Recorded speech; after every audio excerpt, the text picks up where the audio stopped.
পিঠাপুলি উৎসব বাঙালিদের 13 পার্বণের এক অন্যতম পার্বণ। হেমন্তের নতুন ধানের মৌমৌ গন্ধে যখন চারিদিক ভরে ওঠে, তখন এই এলাকায় পড়ে যায় পিঠাপুলির ধুম। জামাই ভোজন থেকে শুরু করে কুটুম্বপনা হয়ে ওঠে তখন অন্যতম বিষয়। ঘরে ঘরে পড়ে যায় চালকোটার ধুম।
যাত্রা শিল্পে এখন চলছে দুর্দিন। একদিনকার সে যাত্রাপালার দুর্দান্ত প্রতাপ এখন আর নেই। তাই তো যাত্রা শিল্পীদের ঘটেছে পেশা বদল। তবুও কিছু কিছু যাত্রা শিল্পী তাদের এই ঐতিহ্যবাহী যাত্রাপালাকে ধরে রাখার চেষ্টা করছেন। চলুন দর্শক, একটি যাত্রাপালার কিছুটা অংশ দেখা যাক।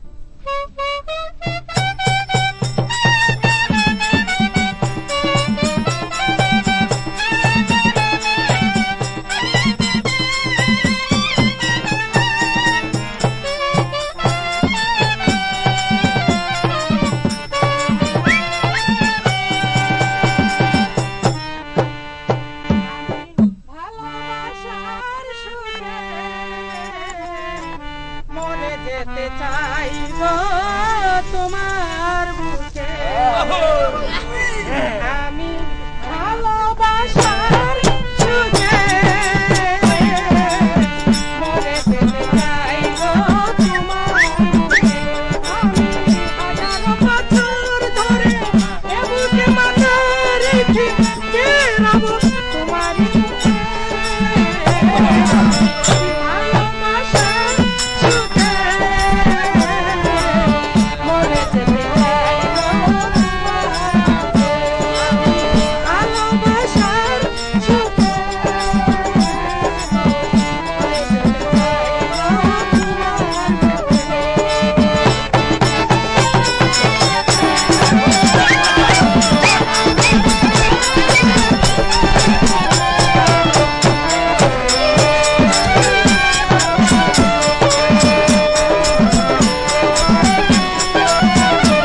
অন্তরাল থেকে কে যেন বলছে, আমাকে ভাত দাও, আমাকে কাপড় দাও, আমাকে বাঁচতে দাও।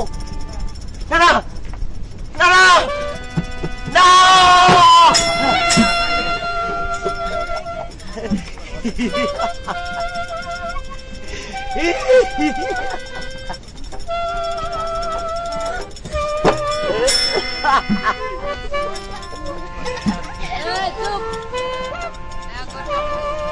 কেউ নেই, কেউ নেই বাঁচাতে, এই সমাজকে বাঁচাতে কেউ নেই, এই কেউ নেই। আমার আমার ক্ষুধায়, আমার ক্ষুধায় জীবন চলে যাচ্ছে, তবু তবু একটু খাদ্য দেবার কেউ নেই। হয়তো হয়তো আমার খোকন ক্ষুধার্ত অবস্থায় মারা যাচ্ছে। দাদা হয়তো হয়তো আমার সেই বড় খোকন হারিয়ে গেছে, না খেতে পেয়ে হারিয়ে গেছে, না খেতে পেয়ে হারিয়ে গেছে। দাদা আমার খোকন হাত ছাড়ি দিয়ে ডাকছে, বাবা বাবা, তুমি আমাকে খেতে দাও, তুমি আমাকে খেতে দাও, তুমি আমাকে খেতে দাও।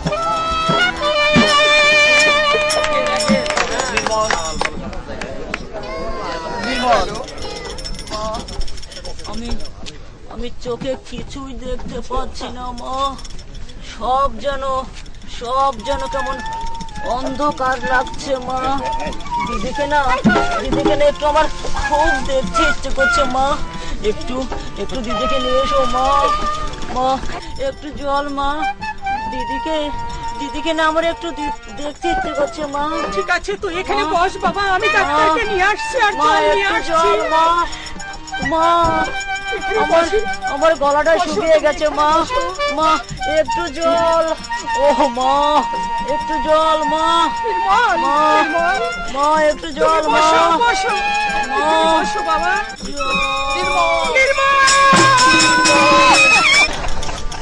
কথা বল বাবা, কথা বল বাবু, কথা বল, কথা বল দাদা। তাকিয়ে দে তোর দীপ দাদা, তোর দীপ দাদা কত ঔষধ নিয়ে এসেছে, কত ওষুধ নিয়ে এসেছে। ঔষধ খাবে না বাবা, ওষুধ খাবি না বাবা। নির্মল, কি হয়েছে? কিসের কোলাহল? কিসের কান্নাকাটি? কি হলো? বলো, কাঁদছো কেন? বলো বলো সাবিত্রী, বলো সাবিত্রী, কি হয়েছে? কি হয়েছে? তোমার নির্মল, তোমার নির্মল, বলো বলো সাবিত্রী, নির্মলের কি হয়েছে? আমাদের ছেড়ে চলে গেছে। নির্মল আমাদের ছেড়ে চলে গেছে। কথা বল, কথা বল, কথা বল, কথা বল।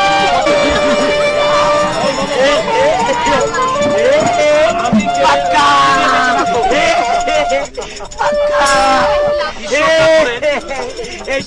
করেন কেউ আসবে না, মঙ্গল করেন,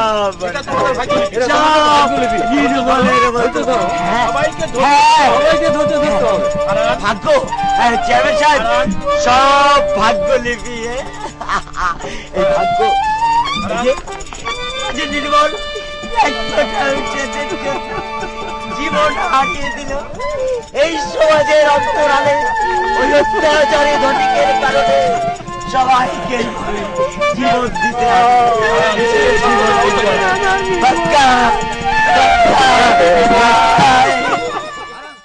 শিকড়ের সন্ধানে দর্শক, শ্রী দিলীপ দাস রচিত একটি সুন্দর যাত্রাপালার অংশ বিশেষ আমরা দেখলাম। যাত্রাপালায় আমরা একটি নৃত্যাংশও দেখলাম। যাত্রার মাধ্যমে আমরা তাদের হাসি আনন্দের যত চিত্রই দেখি না কেন, শিকড়ের সন্ধানের পরিবার আমরা আমাদের অভিযানে তাদের এই হাসি আনন্দের অন্তরালে খুঁজে পেয়েছি কিছু বেদনা, কিছু কষ্টের কথা।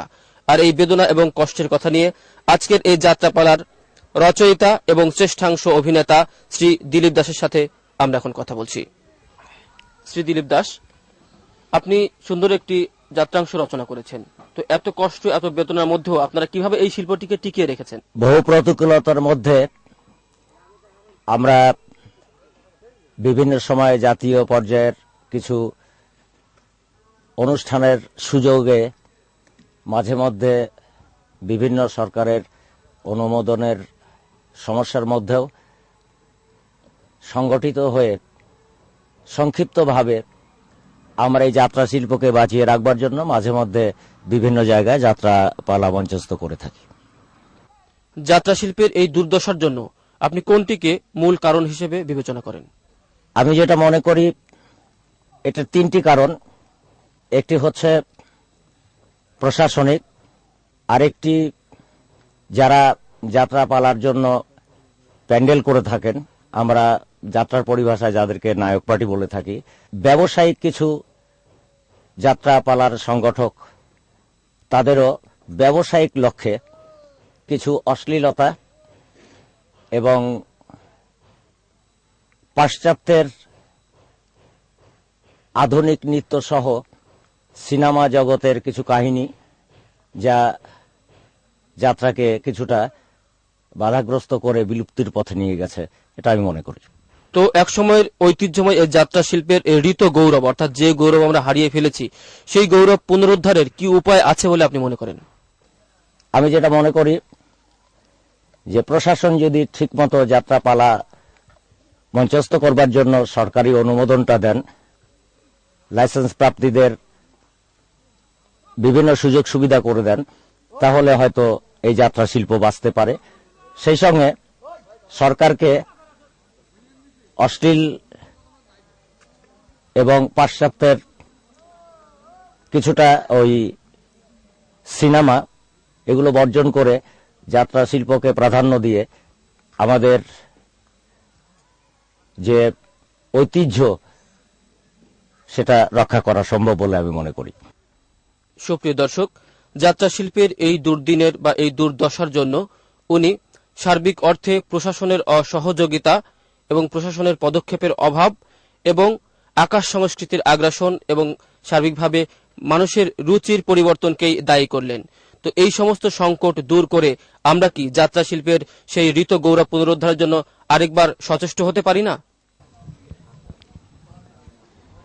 আগেকার দিনে গ্রাম বাংলার কামার, কুমার, তাঁতি, কৃষক, নানা পেশার মানুষ সারাদিনের কর্মক্লান্তি শেষে জমা হতো বাড়ির উঠোনে।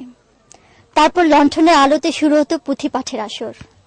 এগুলোর প্রচলন প্রায় ফুরিয়েই গেছে। বিজলিবাতি দখল করে নিয়েছে লণ্ঠনের সেই মৃদু আলোর মায়াবী প্রহরকে। তবুও যেন পুঁথিপাঠের আসরে সে আবেদন এখনো ফুরিয়ে যায়নি। এবার তেমনি একটি পুঁথিপাঠের আসরে হারিয়ে যাব আমরা। আর বিহানে জুটিয়া সবে বান্ধিল কোমর, সাজিতে লাগিল তবে দুই দলের লস্কর। আরে দুদিকে হইতে দুজ মেঘেরও সমান, ঘটা ঘট সাধনেতে যত পালোয়ান। ময়দানে হইল খারা দুই দলের ফৌজ, হেলেতে লাগিল যে নহদরে আর মমল। আরে রন বাদ্য ঘর তার লাগিল বাজিতে, কানে তালা লাগে হেন ধোল উঠাইল। ধোলায় অন্ধকার হইল মেঘের জাকার না, তাদেরও সমান ঝান্ডা ছিল নমুদার।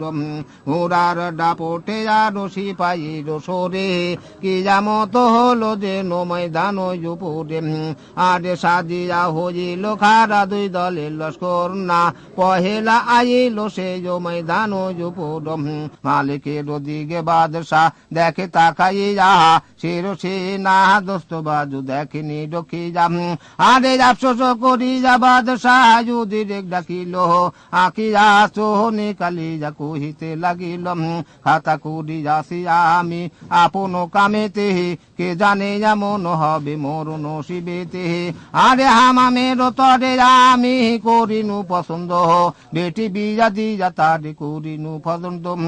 আরে এখনো আমারও সাথে আরে করে মুখে বেলা, লড়িতে আমারও সাথে আইল যে খেলাম। আরে জ্বলিয়া গিয়াছে বুঝি নসিব আমার না, তাই তো আইল বালা দেশের মাঝার। আরে আর নাহি পাই কিছু ভাইয়েরও খবর, মরিয়া আছে কিংবা বাঁচে গেছে নিজ ঘর। আরে ক্ষয় বড় মুলুকে তার নামেলে নিশানি, এই সব বাত মেরা দিল পেরেশানি। উজি চির দিলি তারো দিল বহু তরু, তারপরে কহে শোনো বাচ্চা নাম দারু, আরে একে একে সিপাই না লড়াও নাম দারু, একেবারে ভেজে দেহ কয়েক হাজার, আরে বাচ্চা পছন্দ করে উদিরের বাতে, চারু হুকুমে ফেরো 50,000 না আয়ার তফাতে ঘিরে লয়ে সে চৌদিকে তাহার, তিরুনি যায় তাহার।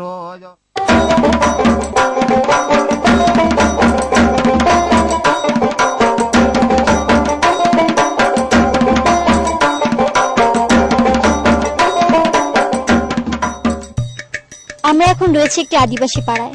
তাদের জাতিসত্তার নাম বুনো। চাটমোহরের কাজীপাড়া সংলগ্ন তাদের অবস্থান। অন্য সকল আদিবাসীদের মতো তাদের রয়েছে নিজস্ব কৃষ্টি কালচার।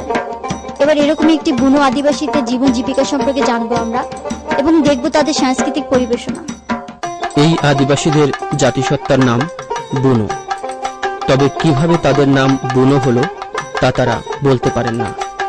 তবে তাদের মধ্যে কারো কারো ধারণা তাদের পূর্বপুরুষেরা একসময় বনে বাস করত, তখন থেকেই তাদের নাম হয়েছে বুনো।